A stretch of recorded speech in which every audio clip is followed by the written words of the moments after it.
Okay, so this work is made in 2019 with 20 young people. And we had 2 days workshop. And on the first day, we invited a soldier from self-defense force. And we asked him what motivated him to join in the army, and also what he does in a daily basis, what kind of training and what kind of job he has in the army. And also we study about the history of kamikaze, which is a suicidal attack, which happened at the end of the World War II. And we just discussed about what it means to self-sacrifice yourself to the community. And also we discussed about that, we studied and we discussed, and in the end of the day, they all had to come up with one statement for themselves, which is either, I would sacrifice my life for such and such, because such and such, or I would never sacrifice my life for anything, because such and such. They all had to come up with this one statement. And on the second day, in the field, in front of the audience, in the form of this ritual that I came up with. And this ritual looks like execution during the wartime.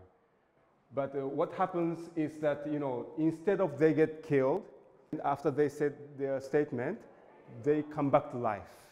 They resurrect. And this performance was taking place in the rain, heavy rain, in a very cold winter day. Actually, this place was former US base in Japan. And in the 70s, they sent the dead body of US soldiers to this place, this army base, and they was cleaning the dead body of US soldier before these bodies are sent back to US. So this is a kind of historical place that we did this performance. And I was intending to film everything in a sunny day when the sun is setting down. But we had, unluckily, we had heavy rain. So these young people had to do this performance in heavy rain, and it was so cold. And it took us like 1 hour to do the whole performance, and they were soaking wet. So it was a very difficult experience for the performers. But I think this work is about, you know, self-sacrifice, what it means. And this question hasn't been asked. You didn't have to ask this question for last 75 years, say, in Japan, because we have been a very peaceful country. But now, of course, everybody is aware that, you know, the world is changing. World is becoming more and more unstable. And this question is becoming more and more concrete, not something abstract, but something that maybe one day you have to ask in a real situation.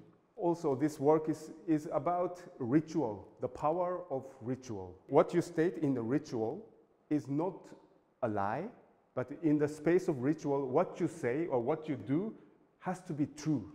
For example, in the marriage ritual, you do a ceremony in the marriage, and you state that this person and this person becomes husband and wife. Then you become that person in the society. So ritual has such a power. Ritual is never just a play, but it has more than play.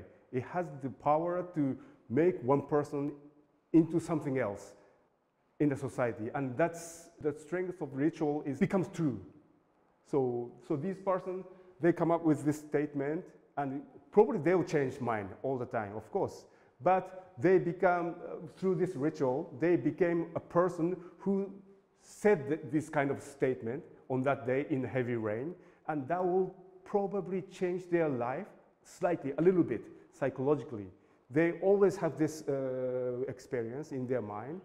And in the army situation, in the battlefield, you have to make all these kind of choices all the time. So this work is about, you know, the choice of young people and self-sacrifice and the ritual and all that.